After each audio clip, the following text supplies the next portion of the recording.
Welcome to the lesson number 32। आज के इस लेसन में हम बात करेंगे वर्ल्ड वाइड वेब के बारे में, www के बारे में, और इसके कुछ बेसिक कॉन्सेप्ट्स भी देखेंगे। तो बेसिकली www होता क्या है, वर्ल्ड वाइड वेब होती क्या है। ये बेसिकली जितनी भी वेबसाइट्स हैं उनका एक कलेक्शन होता है। जितनी वेबसाइट्स हम लोग एक्सेस करते हैं उन सभी वेबसाइट्स का कलेक्शन होता है www, जिनको हम हाइपरटेक्स्ट इंटरफेस के द्वारा एक्सेस कर सकते हैं। तो अगर हमें किसी भी वेबसाइट को एक्सेस करना है तो हम हाइपरटेक्स्ट इंटरफेस के द्वारा उसको एक्सेस कर सकते हैं। तो बेसिकली www को अगर डिफाइन करना हो तो इसको हम लोग लिख सकते हैं it is a collection of internet sites. जितने भी इंटरनेट साइट्स आप देखते हैं उनका जो कलेक्शन होता है उसी को www कहते हैं। और इसको हम लोग एक्सेस कर सकते हैं, that can be accessed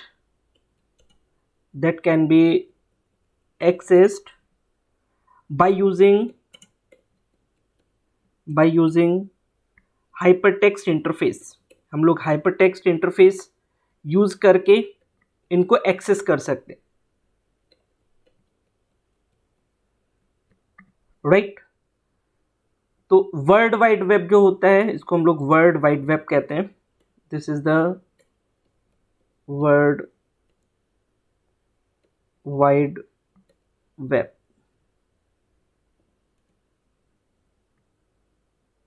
right. इसको हम लोग वर्ल्ड वाइड वेब कहते हैं।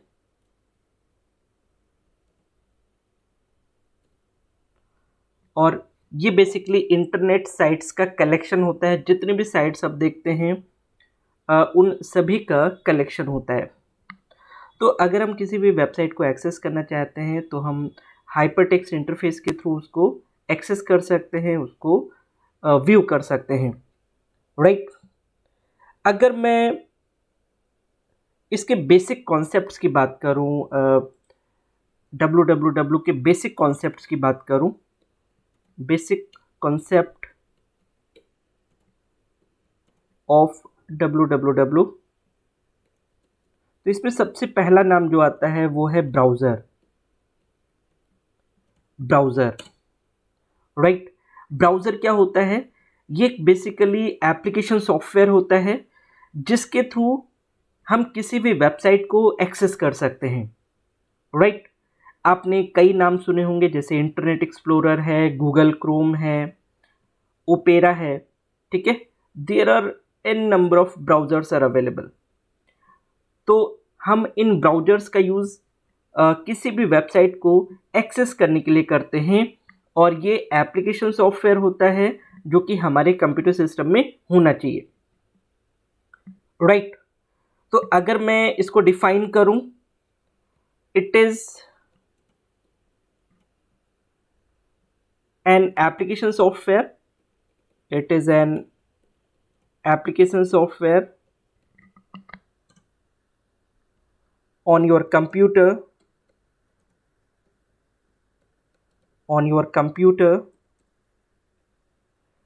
that allows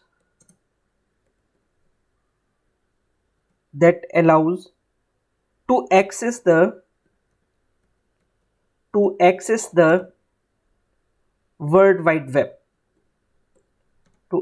the world wide web, right. हम इनको यूज कर सकते हैं वर्ल्ड वाइड वेब को एक्सेस करने के लिए, ओके। ढेर सारे एग्जांपल्स आप देख सकते हैं, जैसे गूगल क्रोम है, इंटरनेट एक्सप्लोरर है। So there are n number of examples that you can take here as an example, okay। So अगर हम बात करें, जैसे कुछ एग्जांपल्स अगर हम यहाँ पर लिखते हैं, जैसे गूगल क्रोम है, इंटरनेट एक्सप्लोरर है, ओके। और आपने देखा होगा नेटस्केप नेविगेटर भी है, नेटस्केप नेविगेटर, ठीक है। ये सारे क्या हैं, ये सारे एग्जाम्पल्स हैं। अगर हम बात करें ब्राउज़र की, ठीक है, और ये सारे किस लिए यूज़ किए जाते हैं? These browsers are used to access the web application, to access the websites, ठीक है। अगर मैं एग्जाम्पल्स की बात करूं, these are the examples। तो ब्राउजर्स आर वेरी इंपॉर्टेंट अगर हमें किसी भी वेबसाइट को एक्सेस करना है, राइट। इसमें ब्राउज़र कब आपका वर्क करेगा? जब आपका कंप्यूटर सिस्टम इंटरनेट से कनेक्टेड होगा। अगर आपका कंप्यूटर सिस्टम इंटरनेट से कनेक्टेड नहीं है तो ब्राउज़र वर्क नहीं करेगा, ठीक है। ब्राउज़र को हम लोग क्लाइंट भी कहते हैं, this is also known as a client, right. तो जब तक आपका सिस्टम इंटरनेट से कनेक्टेड नहीं है तब तक ये काम नहीं करेगा, ठीक है। तो क्लाइंट तभी काम करेगा जब आपका कंप्यूटर सिस्टम इंटरनेट से कनेक्टेड है, राइट। तभी हम क्लाइंट को सर्वर से कनेक्ट कर सकते हैं, अदरवाइज हम इसको कनेक्ट नहीं कर सकते। तो और सर्वर क्या करेगा? सर्वर ही हमारी रिक्वायरमेंट को फुलफिल करेगा। जिस वेबसाइट को हमें देखना है, व्यू करना है, वो सर्वर ही हमें प्रोवाइड करेगा, ठीक है। तो ये जो बातें हैं ये हैं ब्राउज़र के बारे में। अब हम थोड़ा सा बात करेंगे हाइपर टेक्स्ट और हाइपर मीडिया के बारे में। तो अगर मैं हाइपर टेक्स्ट की बात करूं, हाइपर टेक्स्ट, तो हाइपर टेक्स्ट बेसिकली एक ऐसा लिंक होता है जिस पर हम क्लिक अगर करें तो हम किसी भी कंटेंट को, किसी भी एलिमेंट को एक्सेस कर सकते हैं। Hyper text and hyper media,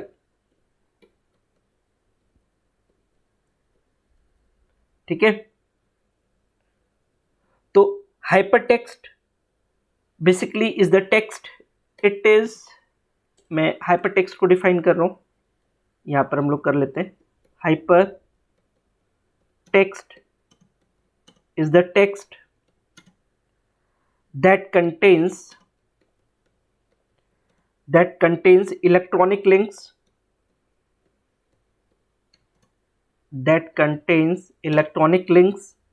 to other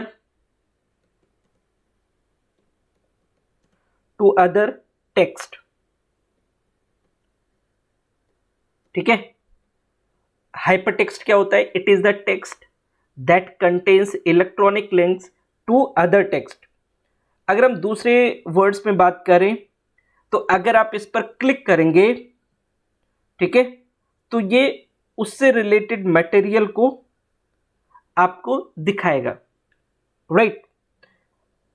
और अगर मैं बात करूं, in addition most www documents contain more than just text. उसमें पिक्चर्स भी होती हैं, टेक्स्ट के अलावा हम पिक्चर्स भी रखते हैं, हम साउंड्स भी रखते हैं, हम एनिमेशन भी रखते हैं और हम मूवीज भी रखते हैं, ठीक है। तो हाइपर मीडिया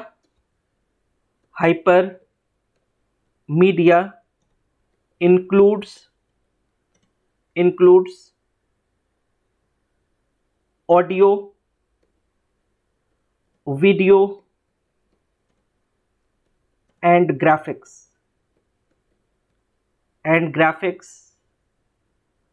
विद एनिमेशन। तो हम लोग हाइपर मीडिया के अंदर ये सारी चीज़ें इंक्लूड कर सकते हैं, जैसे ऑडियो है, वीडियो है, ग्राफिक्स है, एनिमेशन है। तो ये सारी चीज़ें हम लोग वेब एप्लीकेशन के अंदर वेबसाइट पे डाल सकते हैं और उनको एक्सेस कर सकते हैं, ठीक है। तो इनको हम लोग यहाँ पर हाइपर टेक्स्ट और हाइपर मीडिया बोलेंगे, राइट। और इनको हम लोग एक्सेस कर सकते हैं ब्राउज़र की हेल्प से, जो हमारा एप्लीकेशन सॉफ्टवेयर है उसकी हेल्प से हम इसे एक्सेस कर सकते हैं। नेक्स्ट जो सबसे पॉपुलर टर्म है वो है HTML। HTML हम लोग नेक्स्ट सेकेंड पेपर में यहाँ पर पढ़ेंगे भी, ओ लेवल के। तो अगर मैं HTML की बात करूं तो ये हाइपर टेक्स्ट मार्कअप लैंग्वेज है, और ये लैंग्वेज किस लिए यूज की जाती है? This language is used to create web pages.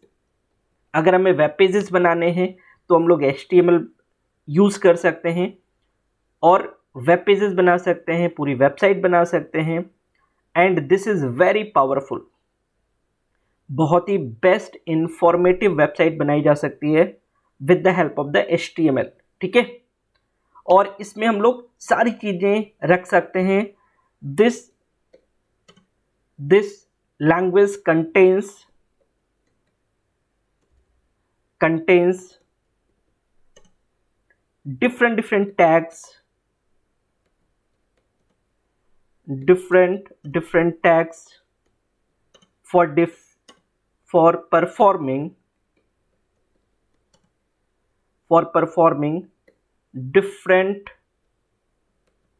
different activities.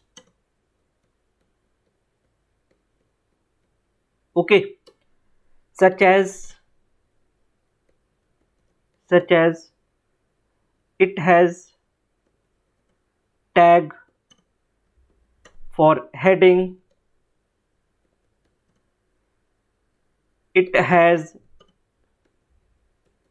tag for paragraph, it has tag for inserting images। अगर आप इमेज इंसर्ट करना चाहते हैं उसके लिए भी टैग है। Such as it has tag for creating link. आप यहां पर लिंक भी क्रिएट कर सकते हैं, हाइपर लिंक भी क्रिएट कर सकते हैं। तो इसके पास डिफरेंट टैग्स हैं जो हम लोग यूज कर सकते हैं किसी भी वेब पेज को बनाने के लिए। तो HTML बहुत ही बेस्ट प्रोग्रामिंग लैंग्वेज है। इसको हम लोग स्क्रिप्टिंग लैंग्वेज कहते हैं। It is not a programming language and it is widely used for creating web pages और क्रिएटिंग वेबसाइट्स। इसके बाद में एक टर्म और आता है जिसको हम लोग कहते हैं URL। इसको हम लोग कहते हैं uniform resource locator. Uniform resource locator, this is the uniform resource locator, resource. और इसको हम लोग बेसिकली ये किसी भी वेबसाइट का एग्जैक्ट लोकेशन होता है जिसके थ्रू हम किसी भी वेबसाइट को एक्सेस कर सकते हैं, ठीक है। तो अगर मैं इसको डिफाइन करूं तो links between documents are achieved by using an addressing scheme. अगर हमें किसी भी वेबसाइट को एक्सेस करना है तो उसका एक एड्रेस होगा ना, ठीक है। जैसे www.google.com, ठीक है। ये क्या है? This is the address for accessing the Google, that is the search engine. So now it is the URL, fine. तो अगर हमें किसी को भी एक्सेस करना है तो उसका एक यूनिक एड्रेस होना चाहिए। In order to link to another document और item it must have an address. अगर हमें सपोज किसी भी इमेज को एक्सेस करना है, किसी भी वीडियो को एक्सेस करना है, किसी भी ऑडियो को एक्सेस करना है, so we must have the proper link to access that particular element, fine. So uniform resource locator basically होता क्या है? It is the address, unique address. This is the unique address of the web application या website और website.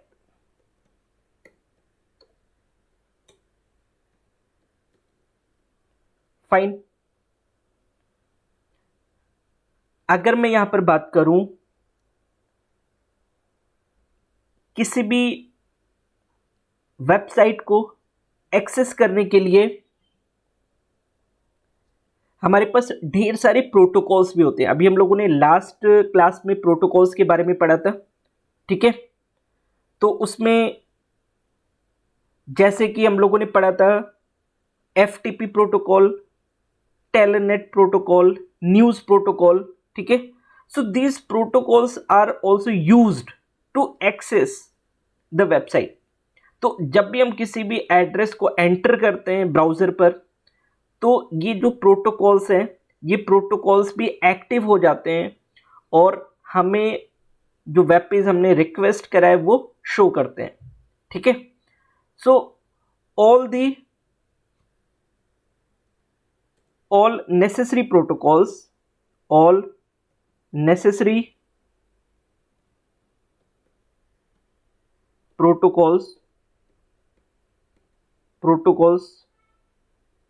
play a very important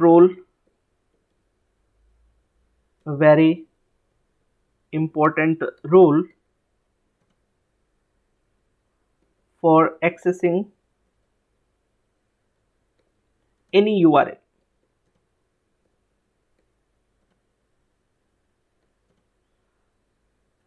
Protocols such as FTP, Telnet and news are used behind the scene.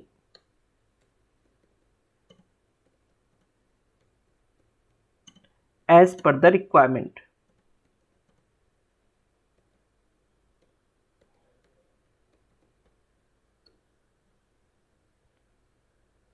Right? तो अगर हम बात करें जितने भी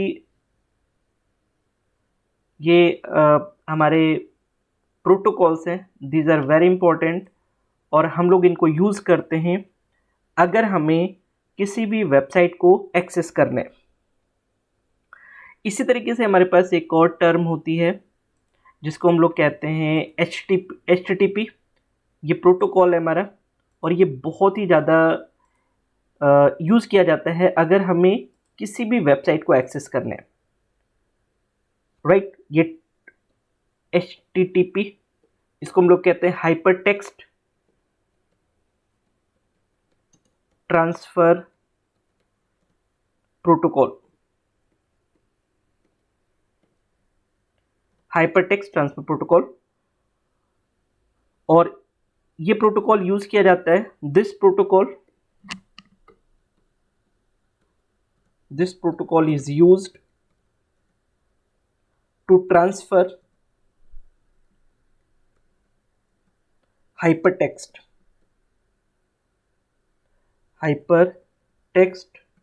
और हाइपरमीडिया, जो अभी हम लोगों ने बात किया ना, हाइपरटेक्स्ट और हाइपरमीडिया डॉक्यूमेंट्स, इनको एक्सेस करने के लिए यूज़ किया जाता है। तो ये जो प्रोटोकॉल है ये हर वेबसाइट में आपको यूज़ करना ही करना है, ये ऑटोमेटिकली सर्वर के थ्रू यूज़ होता ही होता है। जैसे आपने कोई रिक्वेस्ट क्लाइंट से भेजी, क्लाइंट इस प्रोटोकॉल की हेल्प से ही आपको वेबसाइट को दिखाएगा, ठीक है। सो HTTP is one of the very important protocol associated with every website, ठीक है। आपने देखा होगा HTTP के आगे S भी अब लगा रहता है, वो that is the for security reason, ठीक है। और आजकल HTTP को रिप्लेस कर दिया गया है HTTPS से, ठीक है। तो अगर एग्जाम में आता है तो आप HTTPS को कर सकते हैं hyper text transfer protocol secured, ठीक है, वो सिक्योर्ड होता है और ये सिक्योर्ड नहीं होता है, ठीक है, तो आप इस चीज को चेक कर सकते हैं। इसी तरीके से अगर मैं बात करूं होम पेज की, तो होम पेज जैसा कि आपको पता होगा फर्स्ट पेज होता है वेबसाइट का। होम पेज क्या होता है? It is the first page of the website, it is the first page of the website. Fine. अगर मैं क्लाइंट एंड सर्वर की बात करूं, client and server, client and server, client क्या होता है जैसा कि अभी हम लोगों ने डिस्कस किया। सपोज हमारे पास यहाँ पर कोई क्लाइंट है और यहाँ पर कोई सर्वर है। अगर मैं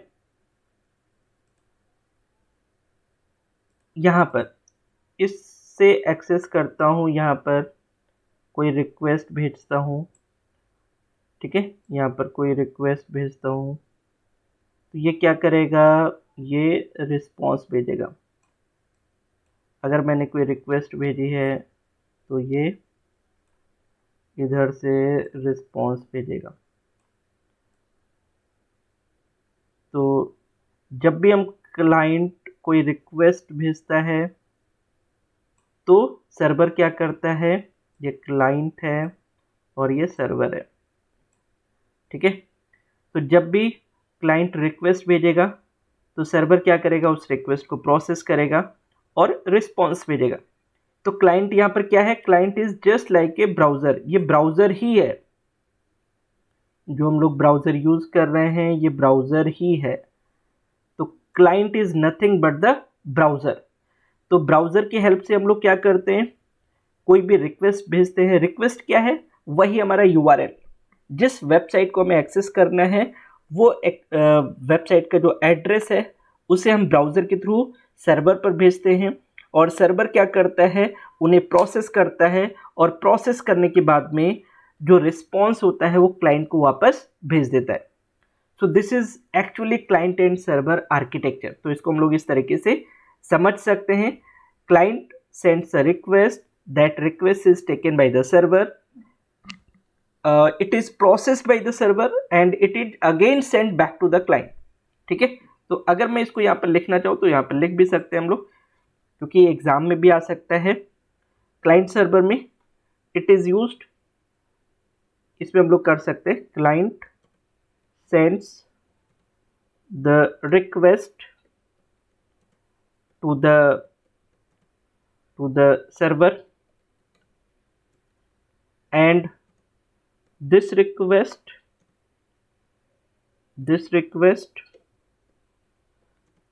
is taken by the server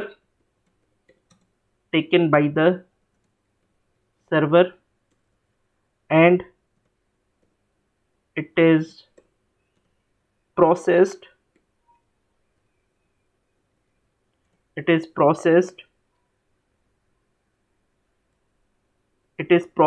and the response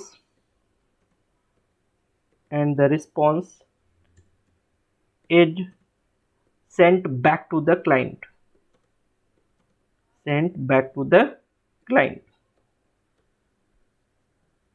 right. तो अगर हम क्लाइंट और सर्वर की बात करें तो इस तरीके से क्लाइंट और सर्वर के बीच में कम्युनिकेशन होता है। क्लाइंट रिक्वेस्ट भेजता है सर्वर के पास में, सर्वर उसे प्रोसेस करता है और अल्टीमेटली जो रिजल्ट होता है that is again send back to the client. Fine. तो ये कुछ कॉन्सेप्ट हैं ब्राउज़र और www वर्ल्ड वाइड वेब के बारे में, और इससे रिलेटेड चीज़ें पूछी जाती हैं एग्ज़ाम में। तो इट इज़ वेरी इंपॉर्टेंट और इन्हें हमें पता होना चाहिए और इनको हमें प्रॉपरली समझना भी है। अब हम कुछ बात करेंगे इंटरनेट के एप्लीकेशन के बारे में। एप्लीकेशन ऑफ इंटरनेट,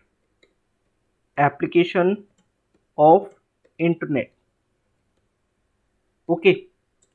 तो आपको पता होगा आजकल इंटरनेट के ढेर सारे एप्लीकेशन है, कोई भी ऐसा फील्ड नहीं है जहां पर इंटरनेट यूज नहीं किया जा रहा है। ठीक है, सबसे जो फर्स्ट एप्लीकेशन है वो है online transaction.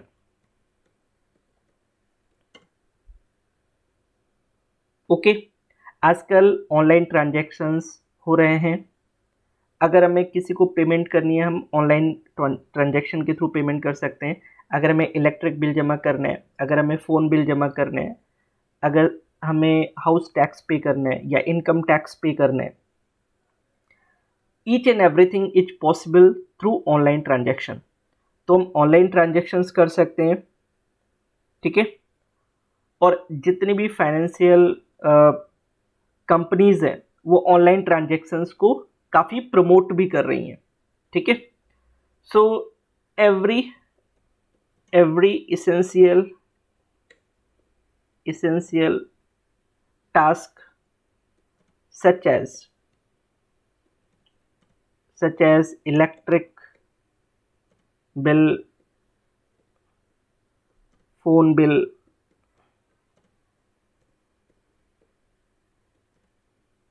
tax payment,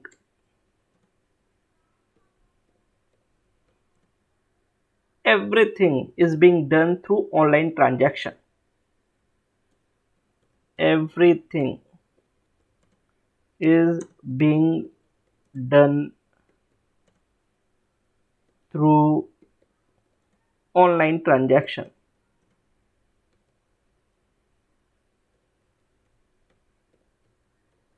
Right, so online transaction has become one of the best solution nowadays, और हम इनको यूज़ कर सकते हैं। और मैक्सिमम हर जगह पर ऑनलाइन ट्रांजैक्शन यूज़ किया जाता है। तो इंटरनेट का बहुत बड़ा ये एप्लीकेशन है।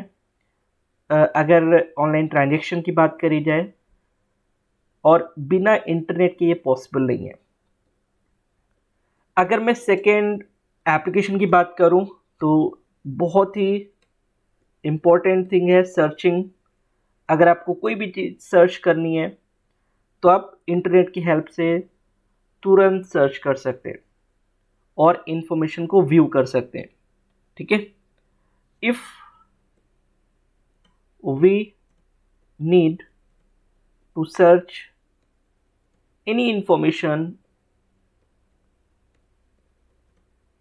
or we can search it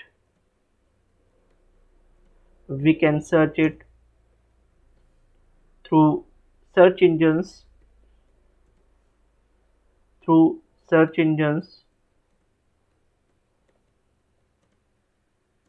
using internet।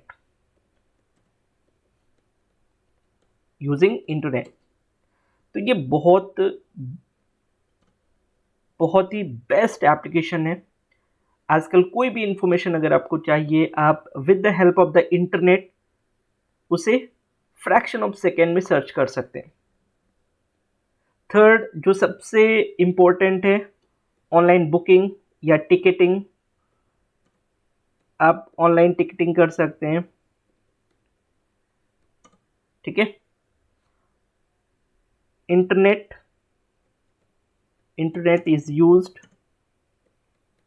is widely used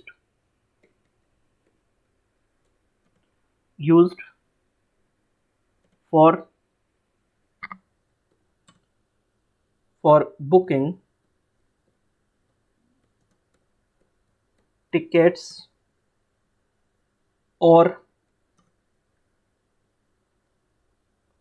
for reserving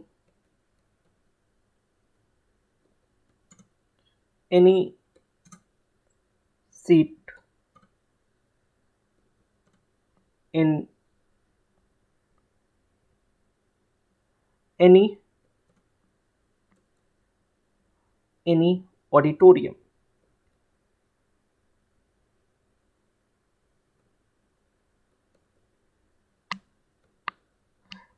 Internet is widely used for booking tickets or for reserving any seat in any auditorium। अगर हमें कुछ भी करना है, अगर हमें मूवी टिकट्स बुक करने हैं, अगर हमें सपोज कोई कोई ऑडिटोरियम में टिकट बुक करना है, अगर हमें रेलवे टिकट बुक करना है, ठीक है, हम किसी भी तरह की टिकटिंग कर सकते हैं ऑनलाइन। तो इसमें भी इंटरनेट का बहुत बड़ा रोल है, राइट। उसके बाद में एक बहुत ही आजकल सबसे ज़्यादा जो यूज़ किया जा रहा है वो है ऑनलाइन एप्लीकेशन में। ऑनलाइन एप्लीकेशन आजकल आप देखो जितनी भी जॉब पोर्टल्स हैं वो ऑनलाइन एप्लीकेशन एक्सेप्ट कर रहे हैं। इवन गवर्नमेंट भी ऑनलाइन एप्लीकेशन एक्सेप्ट कर रही है। जितनी भी वैकेंसीज निकाली जा रही हैं उनके लिए हम ऑनलाइन एप्लीकेशन ही दे रहे हैं, because government is accepting only online application. तो आजकल online application is only possible due to the internet. So online application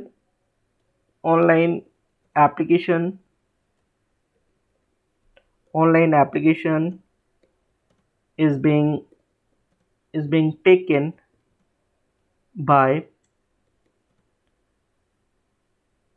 most of the job portals,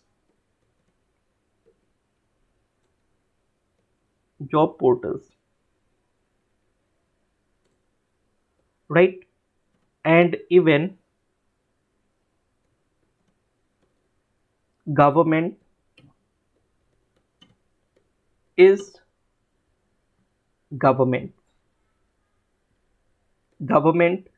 is also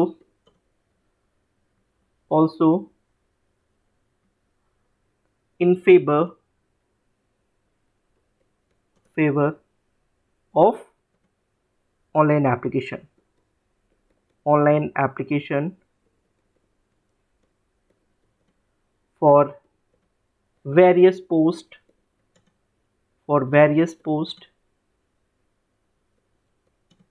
that is given by the government.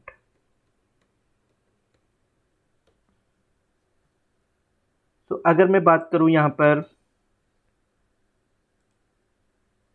तो online application आजकल हर जगह accept किए जा रहे हैं और it is one of the application of the internet. अगर internet नहीं होता तो हम इन सारी चीज़ों को परफॉर्म नहीं कर सकते थे, राइट। इसके अलावा हम लोग ई कॉमर्स में यूज़ करते हैं। अगर हमें कोई चीज़ परचेज़ करनी हो ऑनलाइन तो हम लोग ई कॉमर्स यूज़ कर सकते हैं। हम लोग इंटरनेट का यूज़ वेदर फोरकास्टिंग में भी कर सकते हैं। अगर हमें वेदर फोरकास्टिंग करनी है तो हम लोग ई कॉमर्स का यूज़ और वेदर फोरकास्टिंग का यूज़ इंटरनेट से कर सकते हैं। तो ये एक बहुत ही इम्पोर्टेंट फील्ड है जहाँ पर इंटरनेट को हम लोग यूज़ करते हैं। तो अगर मैं एप्लीकेशन की बात करूँ इंटरनेट की, तो these are the applications of internet, ठीक है।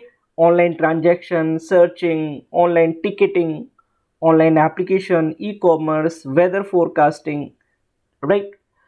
So these are the very important applications of the internet, okay.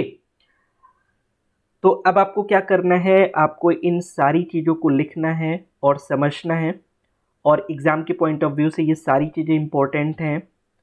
और एप्लीकेशन ऑफ इंटरनेट में आप और भी कई चीज़ें सर्च कर सकते हैं, ठीक है। That is the part of your creativity, ठीक है। लेकिन ये चीज़ें तो ज़रूरी ही है, ठीक है। तो आज के इस लेसन में हम लोग इतना ही रखेंगे। इनको आप प्रॉपरली रिवाइज करिएगा, राइट। तो मिलते हैं कल एक नए लेसन में। So thank you so much for watching this lesson. Thank you.